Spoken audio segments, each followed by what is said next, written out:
sure they never Senator get a nuclear Peters weapon, Senator. is recognized.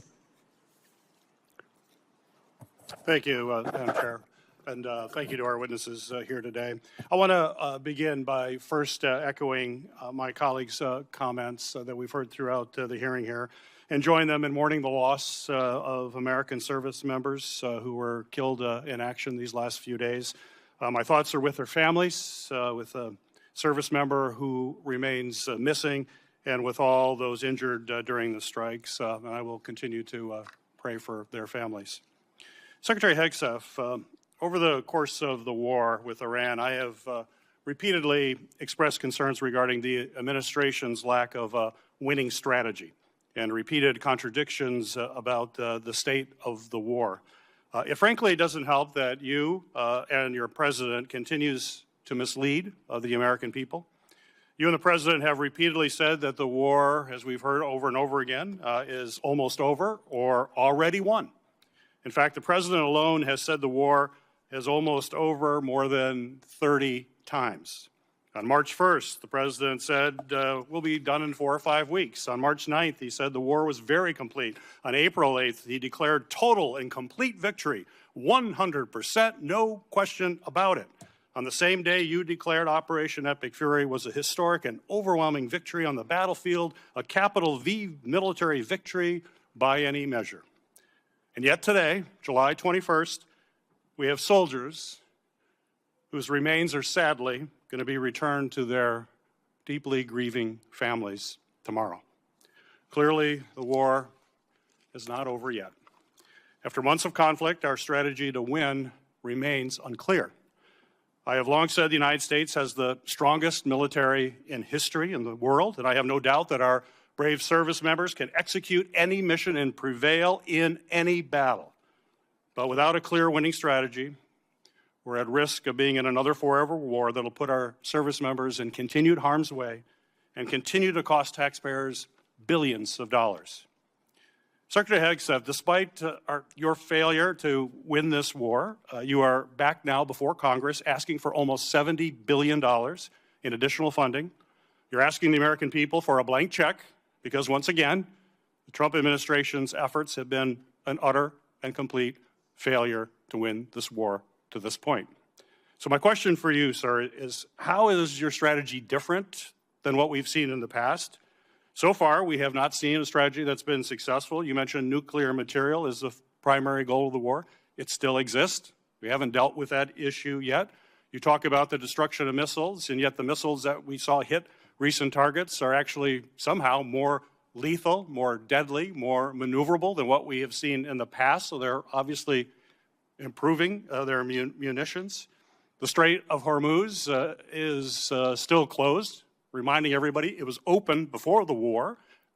Prices were lower for everybody until the war, and it still remains closed. And of course, tragically, people, service members, our warfighters, who we care deeply about, are still dying. So what's different? Mr. Hegseth, Secretary Hegseth. I think your characterization of this incredible effort as a failure is reckless. And I think it's irresponsible. And I think it smears the sacrifice of the troops that are out there making on behalf of the American people to ensure that Iran never gets a nuclear weapon. Shame on you and others who call this a quagmire and a failure, and then you want to turn around and say you support the warfighter. Either you do or you don't. Is the nuclear material still there, I can sir? get you a ticket out to CENTCOM and talk to what those Americans are doing, and how committed they are to this effort, and how they want to ensure that Iran never threatens their families with a nuclear weapon. That's the kind of intensity that our warfighters have about making sure that Iran isn't capable of doing that. Secretary Hegseth, if you listen to my comments, you would have heard me say how amazing our warfighters are. I heard failure. And the word heard. I heard exactly what you said. I will tell you how I use the word failure, because I use the word failure to their leaders. You, sir, are the failure, not the men and women who are on that front line, not the men and women who hold up their honor with distinction. But if there's a lack of a winning strategy, they're in harm's way. Their leaders have failed them. And that's what's happening. We have political leadership. You don't have a strategy. You don't have a long-term plan to actually win this war. Win the war. The men and women are going to be able to do it, but they need to have leadership. When will you show leadership? When will you show leadership? Why don't you show some leadership and stand up to your fellow Democrats who won't fund the troops, who stand and play partisan politics while you don't give us the money? You want to stand up here and talk about the troops? You won't show any political courage to actually fund our department because you have Trump derangement syndrome and can't actually commit to anything meaningful. So I put this on you, Senator. Secretary Hegseth, you have trillions, you have over $1 trillion. You're asking for $1.5 trillion. It's not a question of money. It's a question of leadership and understanding what it takes to actually win. Political cowardice of Democrats who won't fund the troops. Senator's time has expired. This received a record $839 billion for fiscal year 2026, more money than you asked for last year. Combined, that is a $1 trillion budget for the year. And as I already mentioned, your department has yet to spend half of the reconciliation funds. And despite that, you are here today asking for tens of billions of dollars more for things that you've already asked for in your FY27 request or that have nothing to do with Iran. This administration has tried to sell this as an emergency request, but it may be better understood as an attempt to skirt the normal appropriations process. Here are just a few of the things requested in this Iran supplemental. $800 million for the National Guard to patrol D.C. even longer. Over $1 billion for the Army to patrol the southern border, which is DHS's job. $900 million to support the administration's illegal boat strikes in the Caribbean. Over $18 billion for munitions, which you've already requested in your FY27 budget request, and $1.7 billion to pay for your decision to recruit more people than the services need, which was not contemplated by the FY26 funding bill Congress recently passed.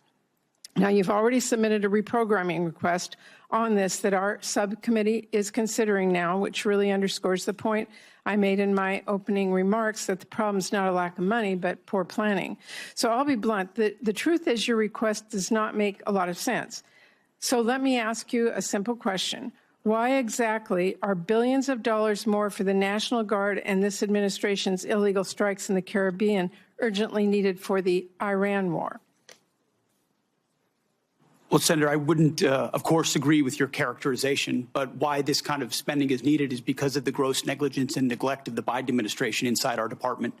Ran it like a bureaucracy, abandoned our strength posture around the world, so we're having to reestablish deterrence. You mentioned the end strength numbers, and I will acknowledge that we are ahead of schedule on end strength in recruiting. 8,000 in the Navy, 6,000 in the Army, 4,000 in the Air Force. Because under President Trump, there's been record and historic over 30-year recruiting records inside our department since he won the election because the American people didn't want to sign up for what Joe Biden was providing our military. Let me and they want to sign up for what President Trump is doing in his leadership. And so those are good problems to have that we need to fund and a reflection of momentum. And this budget will allow us to continue the kind of momentum that gets us ahead. My point is that a lot of this request does not feel like an emergency. And let me move on.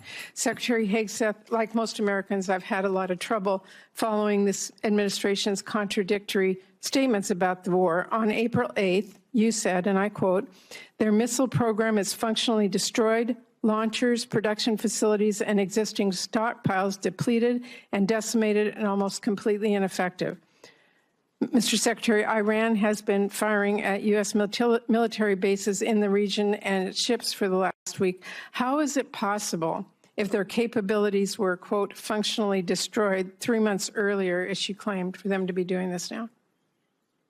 Well, Senator, Iran is at the weakest point militarily it has ever been in the past decade. Certainly, maybe in 47 years, as they've gathered effectively a terror army. And that terror army was built to try to create conventional capabilities to defend against a pursuit of nuclear weapons, which meant thousands of ballistic missiles, many of which we have destroyed, others of which they have put inside facilities and hidden in underground facilities. And that's what terror regimes would do. So I acknowledge they still have capabilities, no doubt. But the amount of damage that we've done to them over the course of of these series of operations has put them in the worst place they've ever Okay, been. well, let me move on. On May 5th, you claimed that Iran doesn't control the strait, and you said that there was a, quote, powerful red, white, and blue dome over the strait. If that was true, how did Iran shrink ship traffic in the strait to a trickle again last week?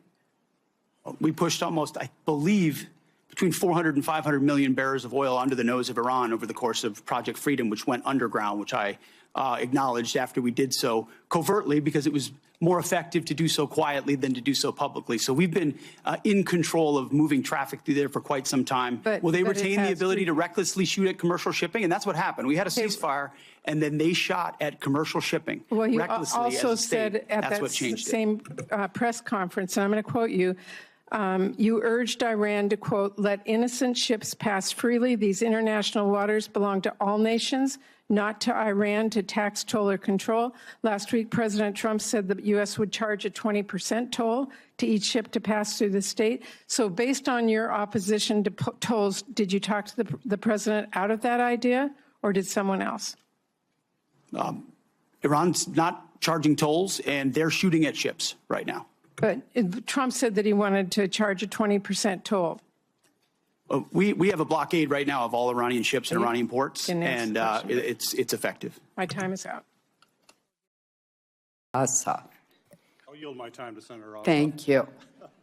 Thank you, Madam Chair, and thank you all for your testimony. And General Kane, let me just begin by expressing on behalf of all Georgians our immense gratitude and admiration for the service members who are making tremendous sacrifices and conducting themselves with extraordinary selflessness and professionalism on behalf of the United States and our state's unified condolences and grief for the families of the 4 killed in action and our hope for a swift recovery for the nearly 100 wounded over the last 2 weeks. And thank you to you for your service to the nation. Mr. Hegseth, you're requesting roughly $68 billion for the department through this supplemental, correct? 67, yes. And yesterday, your department stated publicly, quote, U.S. forces struck Iranian military command centers, maritime capabilities, missile and drone launch sites, and air defense systems to degrade Iran's ability to continue attacking commercial vessels. That was a press release from your department. Is that a broadly accurate characterization of ongoing operations? That sounds broadly accurate, yes. On day 14 of this conflict, Mr. Secretary, day 14, nearly 5 months ago, you stated that Iran's military had been, quote, destroyed and, quote, made combat ineffective. That was on day 14 of the war. Was that an accurate statement? They didn't have a Navy any longer. It was completely sunk. Their missiles were buried underneath a lot of their underground facilities, and their defense industrial base has been almost completely destroyed. So as far as a military assessment of Iran's capabilities, it didn't mean by any stretch of the imagination absolute zero, but their capabilities Mr. Secretary, at the lowest level you they've been in a stated very that long time. on day 14 of this conflict, in the second week of the conflict, you stated that Iran's military had been, quote, destroyed and, quote, made combat ineffective. Was that an accurate statement? Yes or no? Iran's ability to challenge the United States of America at the level at which we're capable of. That's not what I asked you, Mr. Secretary. You said on day 14 Iran's military had been, quote, destroyed and, quote, made combat ineffective. Yes or no, was that an accurate statement?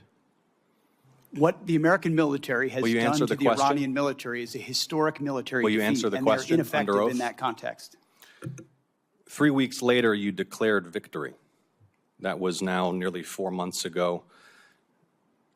3 weeks after you'd already said Iran's military was destroyed and combat ineffective, you said, quote, Operation Epic Fury was a historic and overwhelming victory. You said Iran's military had been rendered, quote, combat ineffective for years to come. And you stated we had, quote, achieved every single objective. Were those accurate statements?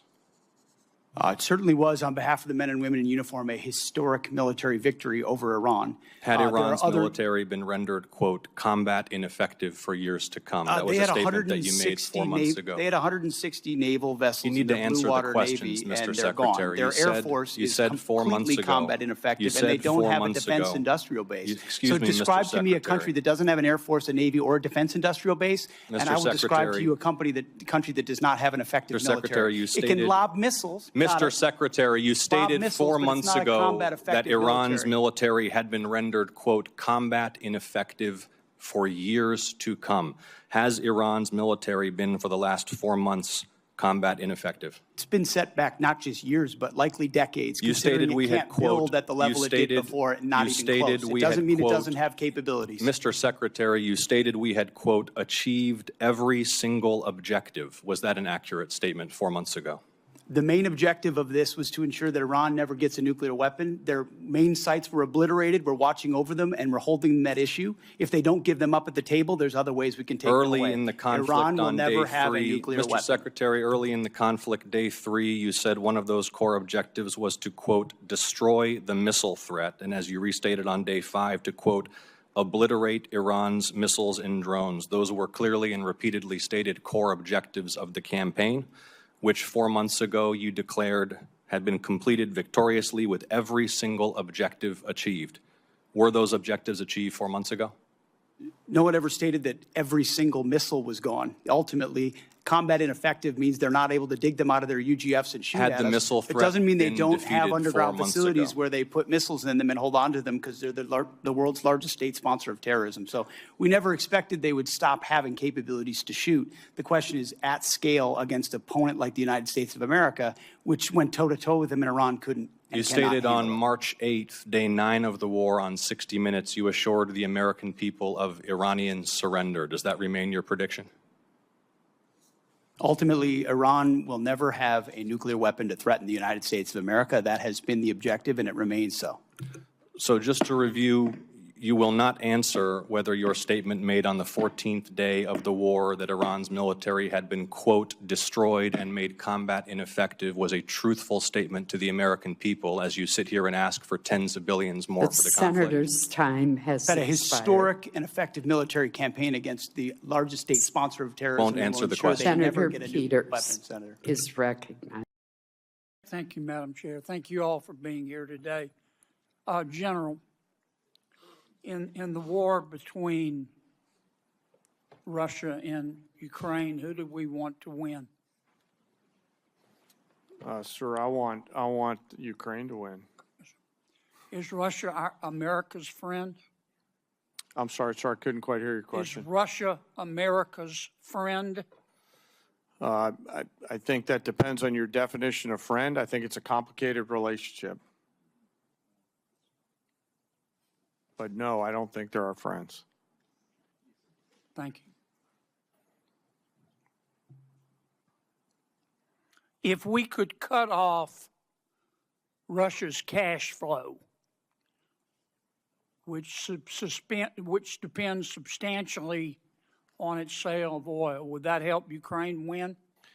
So I think militarily, anytime you can restrict resources and cash flows against an adversary. General, I have That's a good so thing. much respect for you. Yes, sir. But I have so little time. Yes, sir. I'll try to be Just briefer. Give me succinct answers. Yes, sir. It would assist a. Would help, wouldn't Yes, sir. Yes, sir. Okay. If we could stop people, entities, and countries from buying Russia's oil, that would help cut off its cash flow, wouldn't it? Yes, sir. We have a bill to do that, as I'm sure you're aware. We have the votes today to pass it overwhelmingly. I also have enormous respect and admiration for our majority leader, Senator Thune. But I hope everybody on this panel will today contact Senator Thune and ask him to bring that bill to the floor we should vote on it at a minimum of next week. Some of my colleagues, General, want America to just stop in Iran. End the blockade, bring all of our warriors home. What would be the consequences of that, in your estimation? Sir, I think termination criteria is always a political decision. However, I assess that Iran will continue to be a challenge moving forward, so we have to be thoughtful Will about they that. put tolls on the strait? I don't know, sir. That's a decision that's a hypothetical and will depend on what happens It's not in the future. hypothetical. We got a blockade to stop them. We do, sir. That's General, putting I want you economic to look me in pressure on the eye. Iran. I'm not asking you for, I'm not trying to get you in trouble. I know your advice to the president is private, but this is serious as 4 heart attacks and a stroke. Now, what happens if we come home and end the blockade to the world? Sir, Iran has the potential to continue to be a threat, and we will need to prepare military Will they options to toll do the that. strait? Sir, that's a hypothetical question, and I don't know the answer to that. Oh, it's not hypothetical. We come home. It's not going to be hypothetical. You know that, General, and I do too. And I appreciate your discretion, but we're down to it. We need some hard answers and some straight talk. What'll happen, Pete? Senator, I would agree with the chairman, but the likely outcome is they would try to impose their will on the waterways in ways that the world would not like. Call it a toll, call it a fee, call it an exchange, call it control. They would do something that they would try to hold it at issue. Yes, sir. Would they try to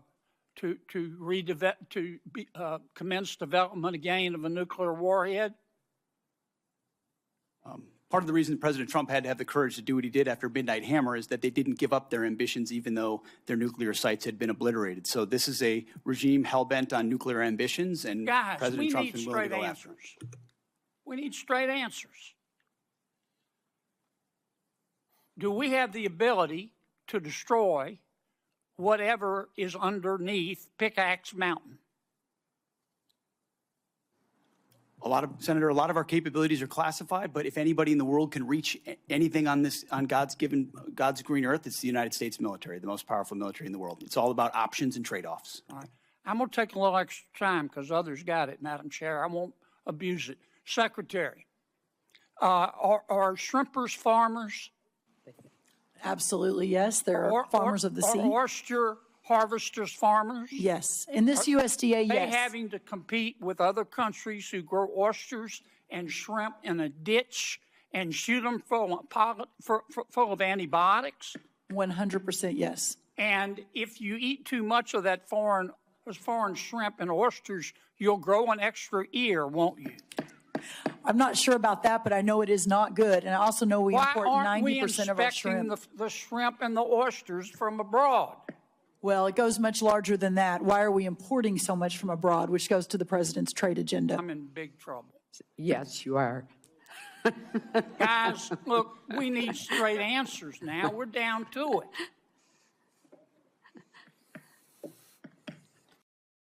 Senator Gillibrand. Thank you, Madam Chairwoman. Secretary Hegseth, you're requesting billions of dollars in supplemental funding for a war that you said would last for weeks and that the president has no plan or ability to end. At the same time, this still unauthorized and extremely unpopular war has caused gas, diesel, fertilizer, and other essentials that New Yorkers and our farmers need across the country and has become much more expensive.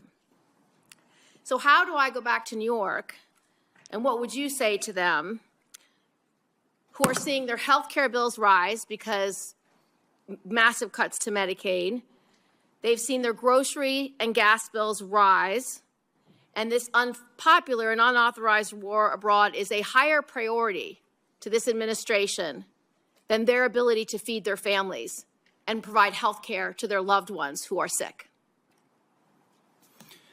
Well, Senator, you're talking about political trade-offs, and our job is to deliver for the United States military and the President of the United States. And we look at the cost of a nuclear Iran, and we want to prevent that for future generations. And that requires funding and supplementals and this budget and next generation capabilities. And that's why we're here today to request some of that to ensure we can ensure that Iran never gets a nuclear So weapon. you're essentially saying, you're asking for literally $1.5 trillion for a war that President Trump said he already won.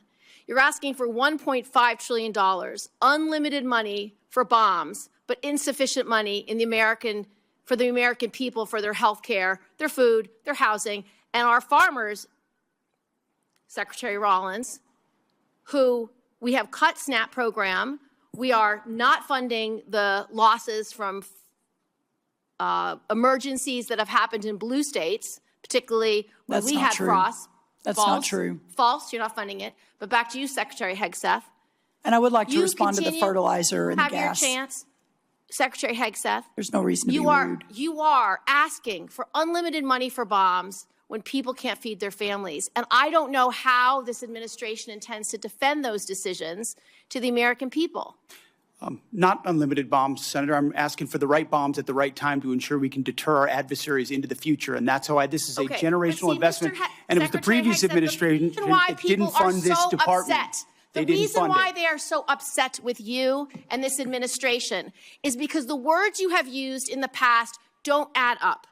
About Iran specifically, you said that we had obliterated, quote unquote, Iran's ability to create nuclear weapons. The president made the same claim. Yet 8 months later, in February of 2026, the president launched an act of war claiming Iran was within 2 weeks of having a weapon. So when you say two very different things, the American people don't know who to believe or what to believe. They just know they can't afford their health care, they can't afford their food, they can't afford housing, and our farmers are continuing to suffer. So, which is true? Was it obliterated or wasn't it?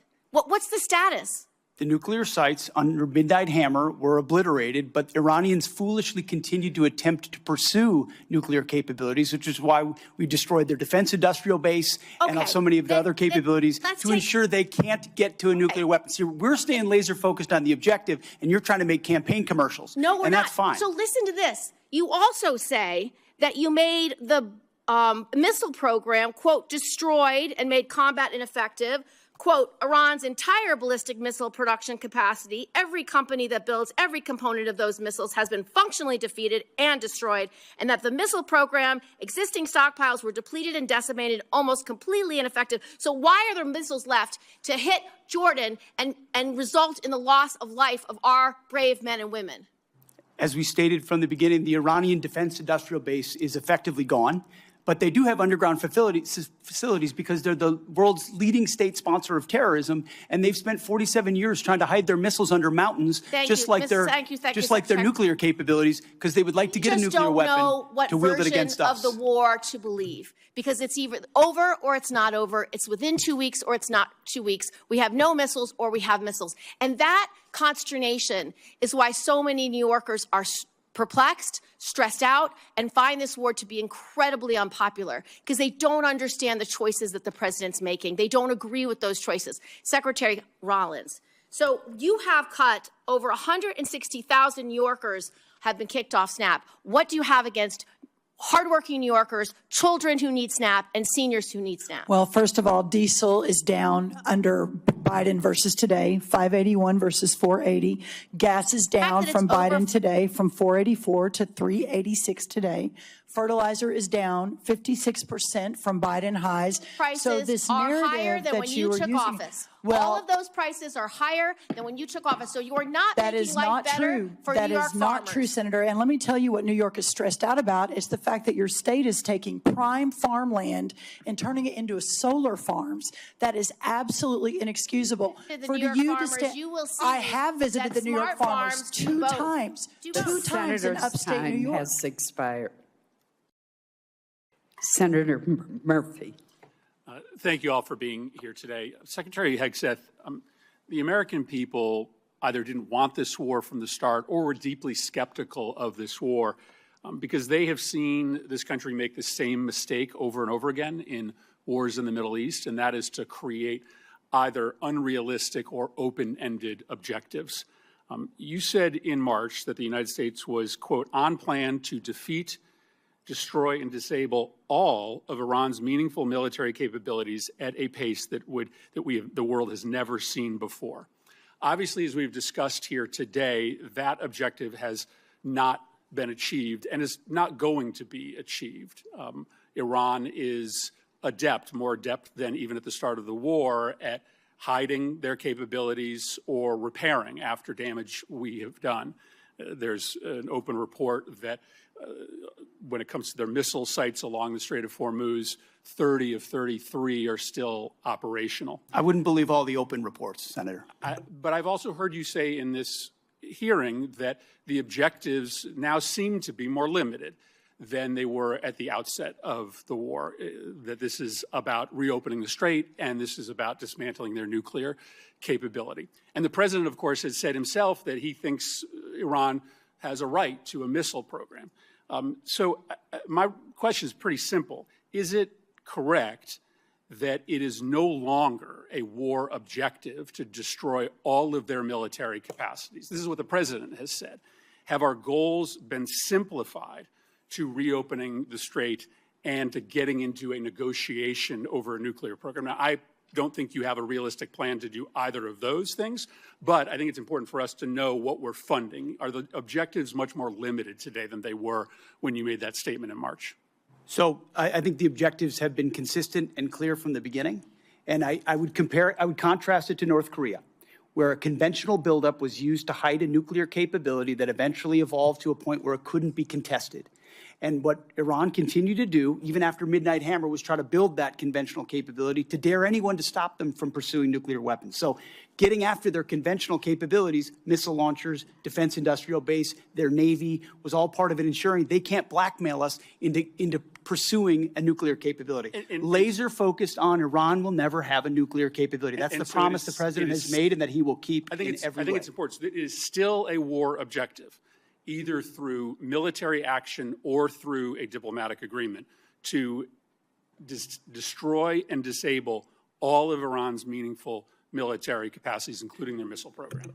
As far as all, when we talked about that from the podium at the outset of this, we were talking about their defense industrial base. And if you look at the metrics of their ability to make more, that it's been overwhelmingly destroyed. Not everything, but overwhelmingly. Now, do they have missiles in underground bunkers because they're a terror state? Sure they do, and we've acknowledged that from the beginning. Yeah, but their capacity is less today than it's ever been They obviously have significant capacity to effectively disrupt the entirety of the Middle East and oil flows out of the Middle East, and that's not going to change. Let me ask you one more question. This is a request for supplemental funding because you don't have the funding in your base budget to do what you need to do, which makes questions about the base budget relevant. There's been a lot of attention, Mr. Secretary, on the modernization of a luxury jet that was gifted to the president by the government of Qatar. Reports suggest that maybe as much as $1 billion in your base funding, an extraordinary amount of money, has been used for an upgrade, and the plane is back in the shop for a second upgrade. As far as I can tell, never before has an administration not made public the amount of money for an upgrade or a construction contract on a presidential airplane. Obviously, we don't need or want to disclose the details of that upgrade, but never before have you withheld from Congress and the public the total amount of money. I think there are two really important questions here. One, will you make public the amount of money that you are spending to upgrade this plane? And two, can you commit to this Congress and this committee that the president isn't going to take this plane with him when he leaves office? The only thing more insulting to the taxpayers of spending money on a jet they don't need would be for the president to take it with him, to take it out of our military inventory when he leaves office.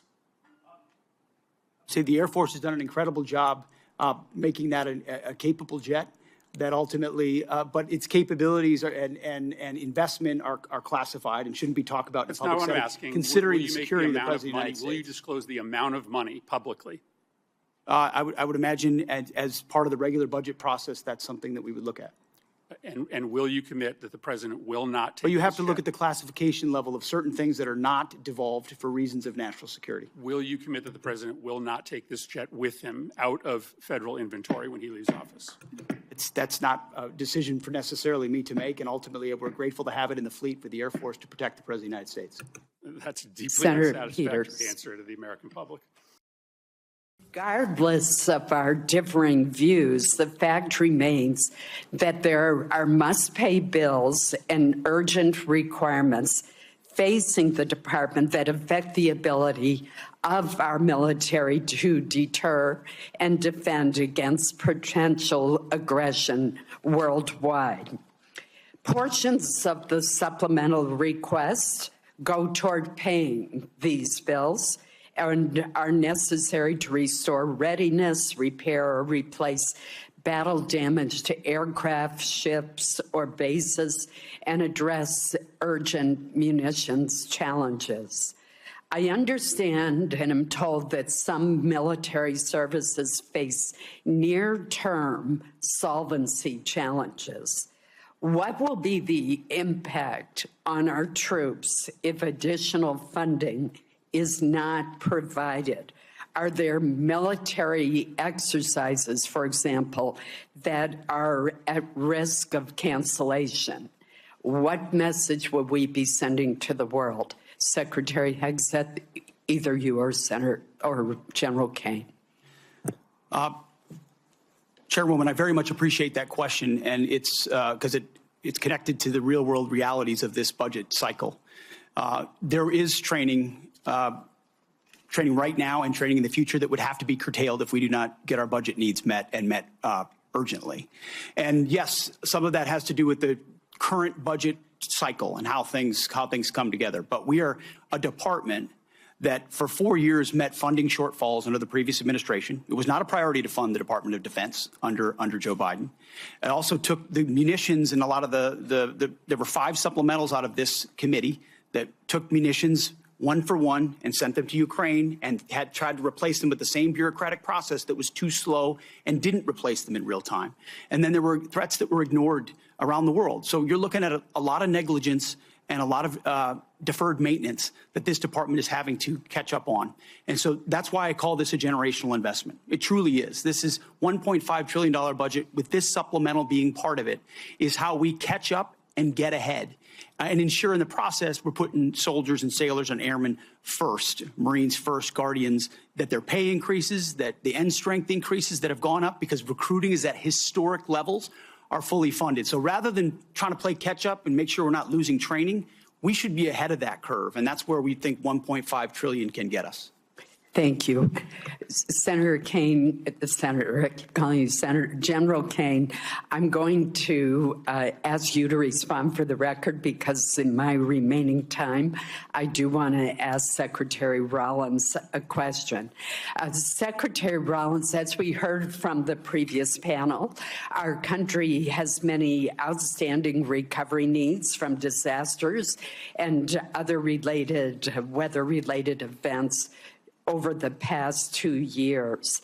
As this chart shows, and this is a chart from your department, many have unmet weather-related agricultural losses. In Maine, many of our producers are struggling amid a combination of market volatility and disaster conditions last year, which included excessive rainfall in the spring, followed by a severe drought. They need relief.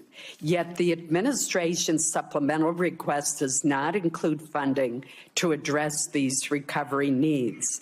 It does have $1.1 billion to help Florida agricultural producers rebound from a severe freeze this past winter, but nothing for prior disasters in other states. Can you explain USDA's thinking behind focusing your request just on the 2026 freeze rather than on the 2025